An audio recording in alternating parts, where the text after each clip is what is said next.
my name is Troy Anderson. I'm the founder and editor-in-chief of Prophecy Investigators. We hope you find this story interesting and uplifting, and it helps you on your spiritual journey. The Most Dangerous Time to be Christian by Troy Anderson. This past Easter will live in infamy as an open and wake-up call for global Christendom and Western civilization. At a time when many of the world's 2.5 billion Christians were celebrating the resurrection of their crucified Savior, Jesus Christ, two shocking events just days apart sent reverberations around the world. First, a few days before Easter, the world watched as the iconic Notre Dame Cathedral in Paris was largely consumed in flames.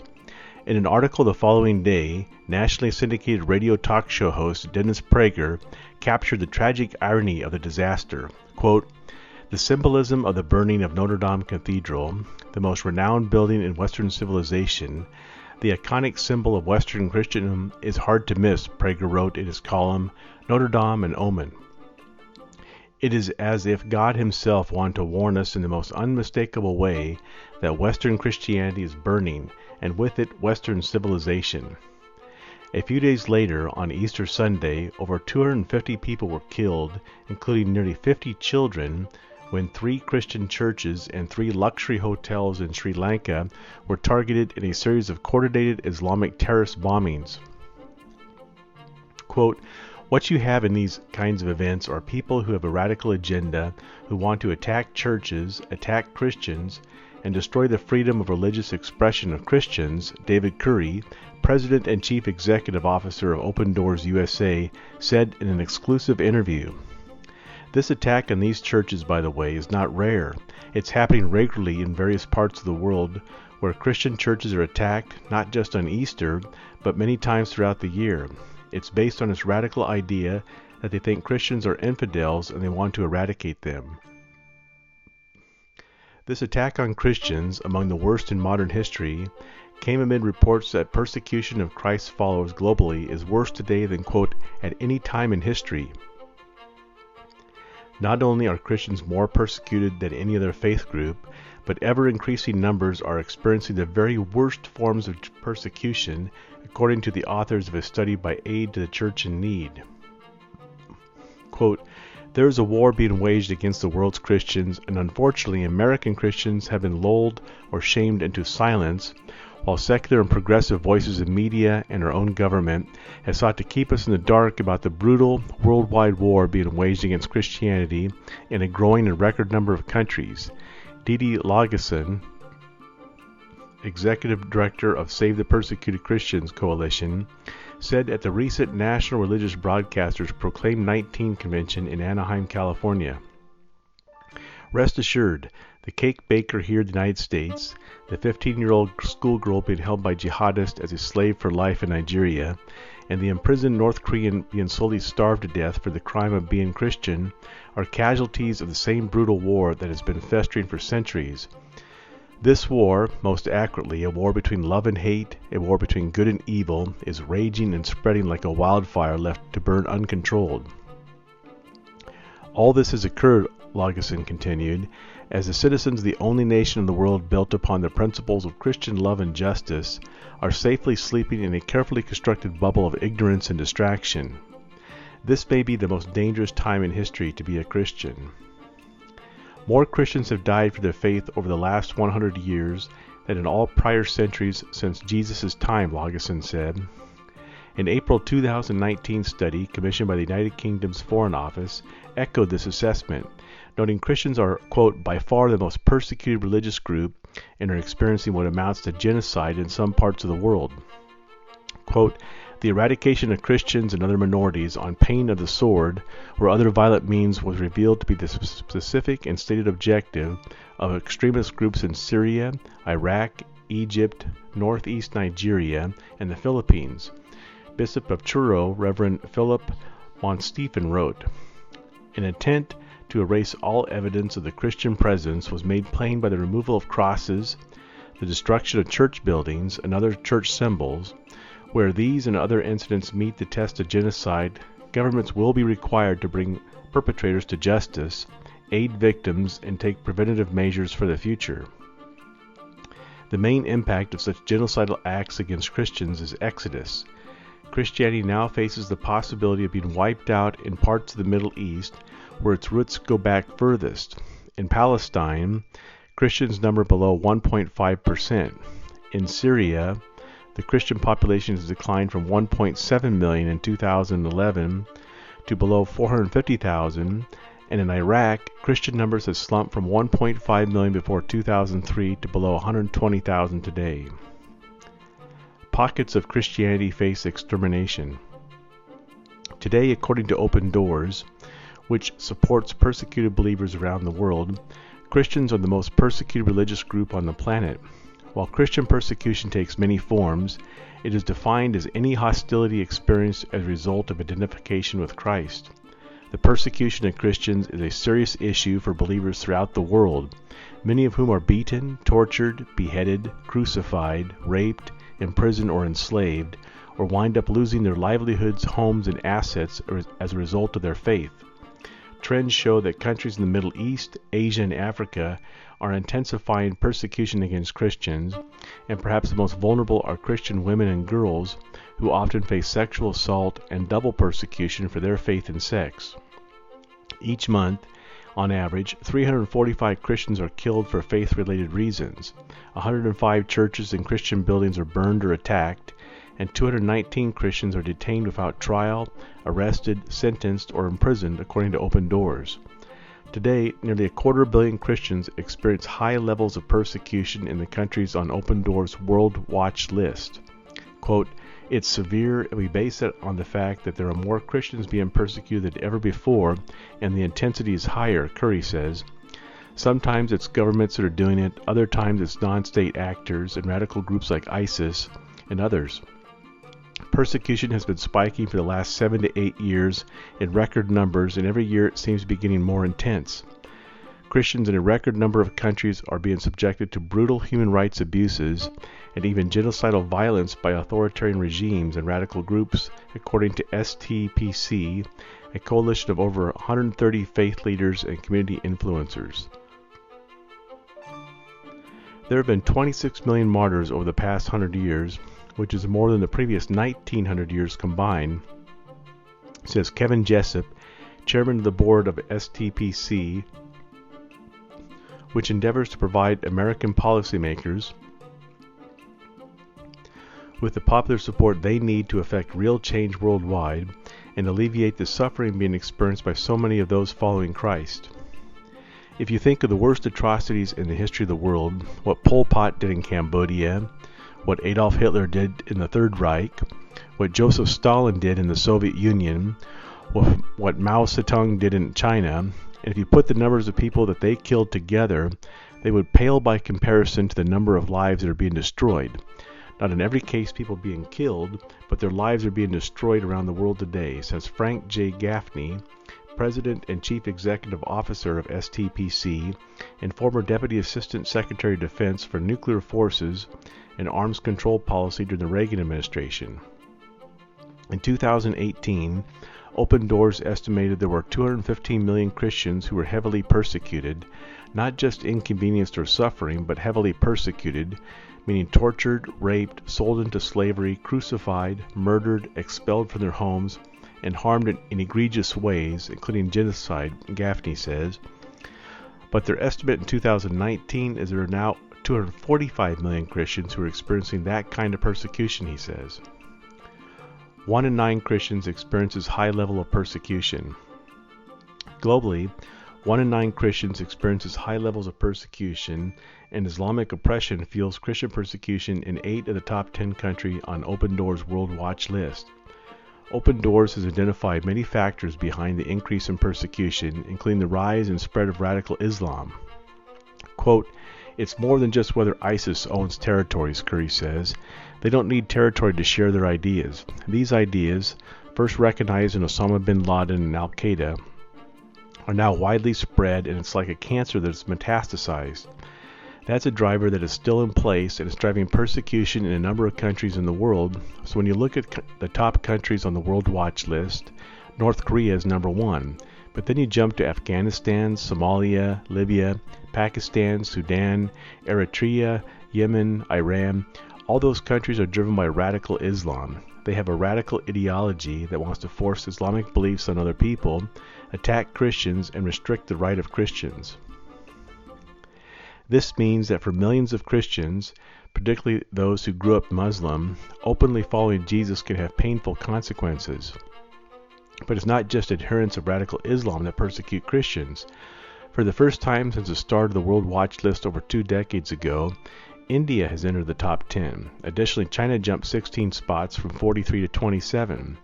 Hindu nationalists in India continue to attack Christians with what seems like no consequences, and in China, the increased power of the government and the rule of Xi Jinping continue to make open worship difficult in some parts of the country, according to Open Doors.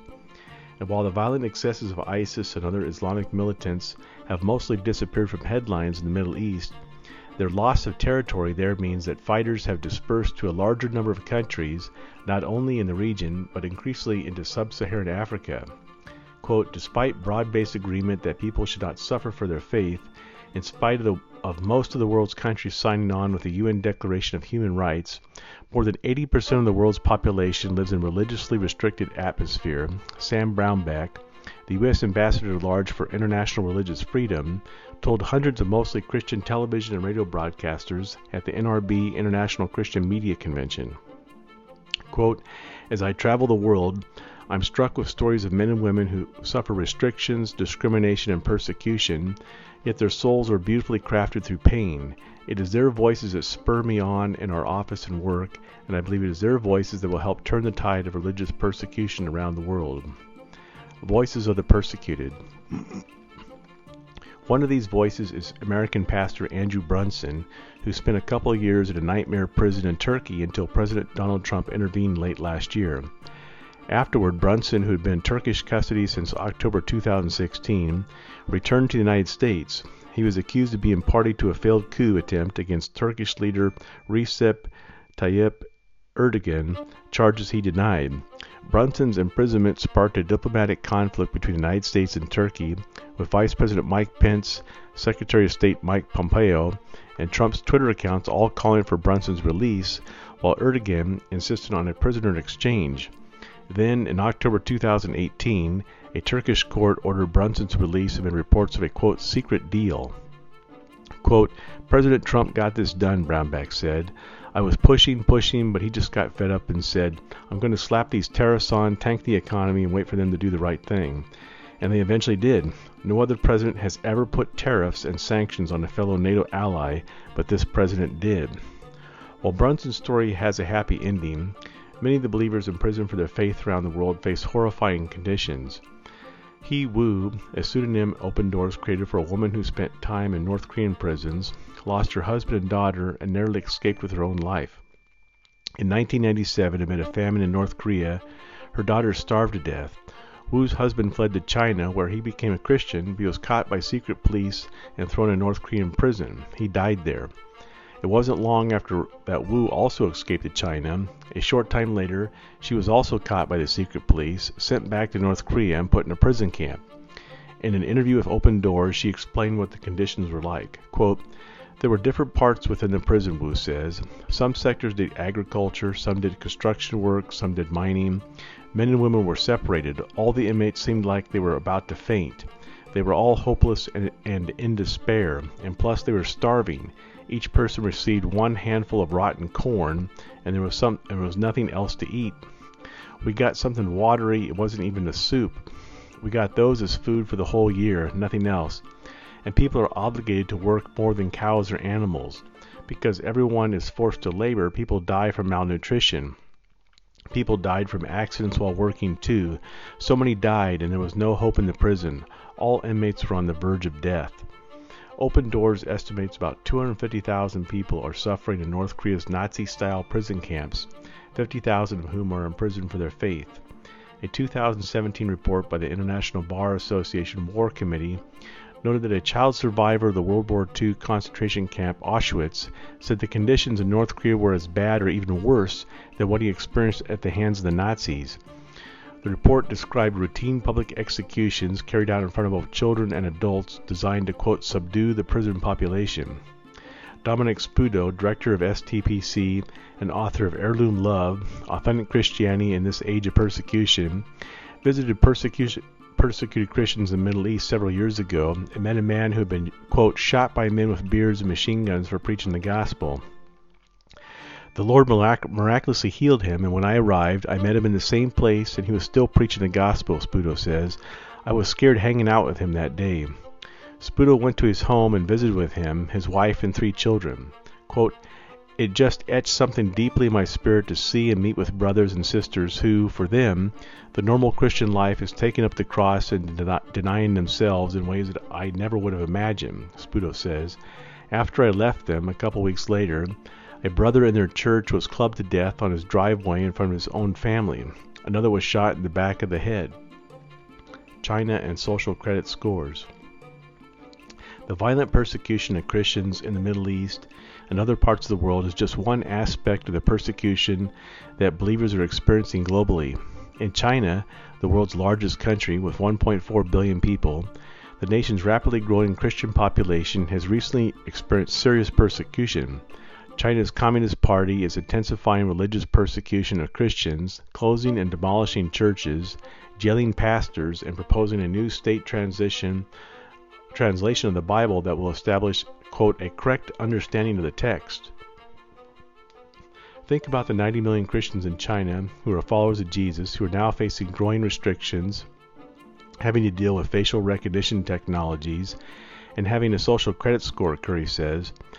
China is increasing the pressure and trying to force Christians into a, quote, China first kind of idea, and that's because there are now more Christians in China than the Communist Party, and they quickly realized they needed to control the Christian movement. So they are starting to force unregistered churches to register with the government, allowing cameras to be posted in the churches and outside the churches, and trying to approve the theology and sermons of pastors. One of the biggest concerns among proponents of religious freedom involves China's social credit scores that rate a person's trustworthiness. In China, the government and private companies collect data about people's finances, social media activities, credit history, online purchases, health records, legal matters, tax payments, and the people they associate with, information gleaned from the nation's hundreds of millions of surveillance cameras. This data is used to determine citizens' social credit scores. Generally, higher scores give people advantages, such as avoiding deposits on rental properties. Those with lower scores may find their ability to purchase a new house restricted or be prohibited from buying airline tickets. Quote, for a long time, China viewed Christians as a great part of society, Curry says. They taught a moral framework that the Chinese didn't teach. Drug use wasn't as prevalent in the Christian population, and so they saw it as a valuable thing. Now they see it as a threat to their communist system. The fear is that anybody with a low social credit score will be denied rights that others would otherwise have. Now that sounds like a new thing to us in the West, but this is what has happened in other places like North Korea, where Christians are considered enemies of the state. They're the last to get food in a famine and are put in labor camps, sometimes for up to 3 generations, because their grandfather was a Christian or was found with the Bible. Brownback says it's truly scary what is taking place in China and could be exported to other countries. Quote, I saw a report recently that nearly 400 million security cameras are being deployed in China by the end of the next year, Brownback says. And then there are the facial recognition systems behind it to be able to recognize who is going into the church, who is going into a mosque, and then be able to sort through that data. Now they have the social credit score system that they are saying is to make people better people, but it could also be used to remove you from your apartment, keep you from your job, and not allow your children in school. So they've got these systems they're developing as a security apparatus and are using artificial intelligence to sort through the data to really focus on persecuting people of faith to marginalize you in society. How do you participate in society if this? Brownback says he's concerned that China may sell the system to other countries, and those nations will be able to, quote, use this system to put down populations that governments don't like. The Chinese party does not trust its own people to allow them to choose their own path for their souls. There are over 1 billion souls at stake. It seems the Chinese government is at war with faith, and it is a war they will not win. In response, Brownback says the Trump administration is committed to helping persecuted Christians throughout the world and is, quote, pursuing this aggressively with economic sanctions on countries that persecute Christians and other measures. Quote, religious persecution is a top foreign policy priority for this administration, Brownback says. We believe this is a universal and natural right. When I reflect on my own faith, I think about how God gave man the free will to choose to believe or not. That freedom is a beautiful one, a sacred right. If God has given man this freedom, how much more should governments leave it to their citizens this freedom to do with their own souls they choose? Western media, many elected officials, and even some faith leaders have been silent for too long about this anti-Christian plague of oppression and death sweeping the globe. These crimes against humanity have thus festered and proliferated, according to the STPC. To combat this, STPC, www.savethepersecutedchristians.org, is determined to raise America's awareness of the plight of the world's Christians and call them to join in a movement to hold the persecutors accountable and create real costs for their crimes. The group seeks not only to alleviate the suffering, but also to discourage and ultimately stop those responsible. The movement is bringing political pressure to bear on governments that are engaged as a matter of state policy in the persecution of Christians, on those who allow it to take place on their watch, and on those who persecute with impunity. One of the strategies STPC is encouraging the Trump administration to use, as it did with Turkey, involves the imposition of economic sanctions. Quote, the problem clearly isn't being ameliorated just by trying to relieve some of the suffering, Gaffney says. Our theory is that's because the persecutors don't perceive any particular downside to doing what they're doing. They see the upside. It's good for the party, it's good for the leader, it's good for their service to Allah, whatever their particular rationale may be, but they just don't see real costs associated with doing so. And our job, it seems to me, is to create those costs, to hold the persecutors accountable, and to create penalties for engaging in this kind of behavior. Many organizations in America and elsewhere, including Open Doors, are doing important work on behalf of persecuted Christians, helping feed, clothe, shelter, and otherwise help them.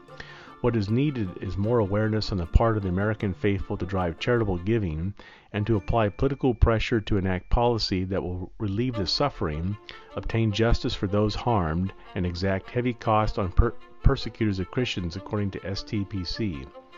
As part of this effort, STPC is building a movement such as one in the 1970s that helped free another population suffering from heavy persecution, Soviet Jews, to impel policy changes that will hold the persecutors accountable and increase the cost for their crimes against humanity.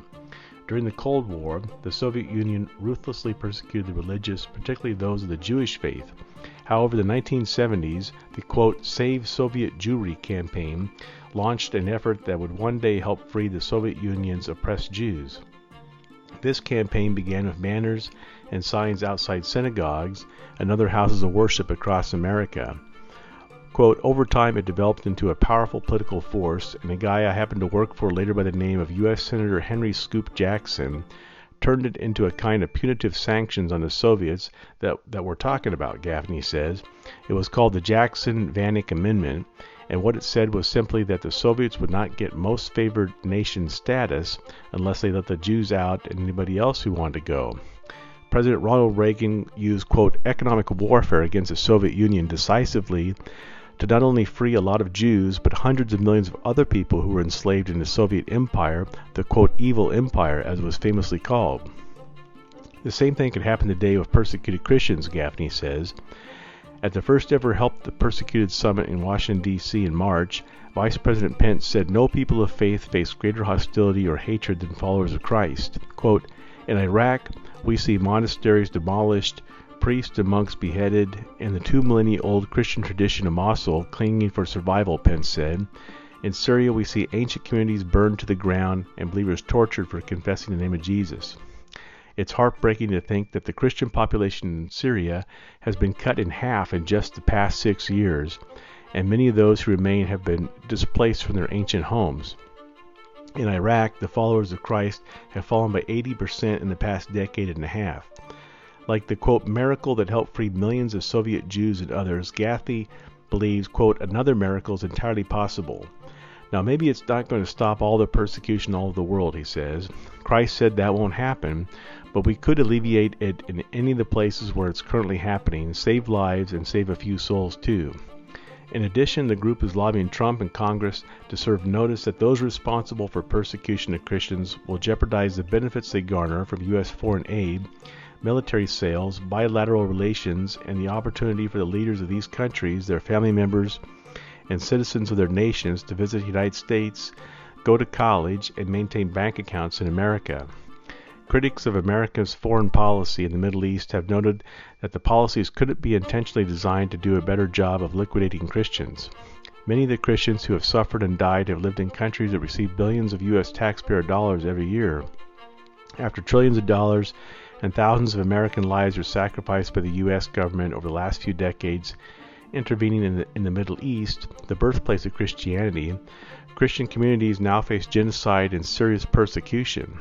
In many cases, U.S. taxpayers are either subsidizing the slaughter by distributing billions of dollars to oppressive regimes, or worse, helping to create the conditions that allow the persecution to happen in the first place. In response, Gaffney says STPC is urging Trump and Congress to withhold foreign aid from those nations that are persecuting believers. Quote, "The point is that when Christians are persecuted in places around the world like these, we find that they often feel as though they've been abandoned by the rest of us, which only further emboldens our persecutors," Gaffney says.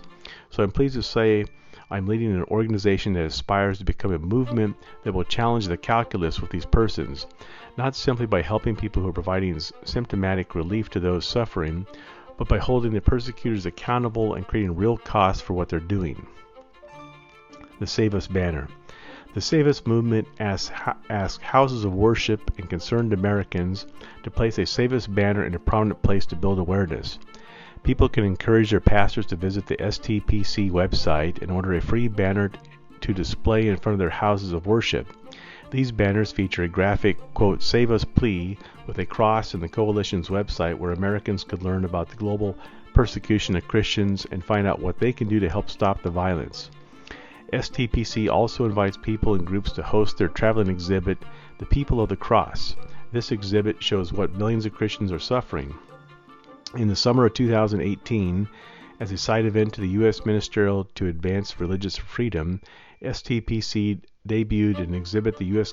Capitol that featured a series of more than 27-foot by 32-inch vertical banners showing what millions of people experience simply because they follow Christ. Since then, the banners have toured the nation and been featured at 21 events in 10 states, reaching an audience of at least 14,500.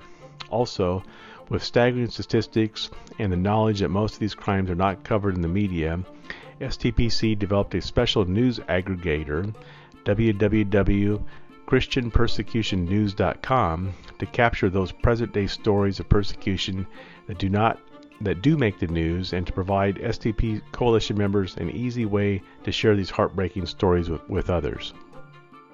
Make a difference, donate. Would you like to help prophecy investigators? Now more than ever, your financial support is vitally important for us to continue the job of shining a journalistic light on today's world. In an age when the truth is increasingly rare, Prophecy Investigators is dedicated to making sense out of this chaotic and dangerous world and unfolding end-time events. Prophecy Investigators is an online news magazine founded by Troy Anderson, a Pulitzer Prize-nominated investigative journalist, author of The Babylon Code and Tropocalypse, former executive editor of Charisma magazine, reporter at the Los Angeles Daily News. Since its launch in late 2018, Prophecy Investigators has grown enormously, reaching tens of thousands of people each month. We have about 15 award-winning journalists, best-selling authors, and faith leaders contributing articles. But what you might not know is that it has always been difficult for a news website to make money on the internet, and today is harder than ever. It is now widely known that the tech giants are engaged in a campaign to squelch free speech and independent journalism in America. As a result, many content sites have gone out of business, and many others are struggling with establishing reliable revenue streams that can support the expenses necessary to produce a high-quality news site. If you like Prophecy Investigators, your contribution is essential to our success, indeed our very existence.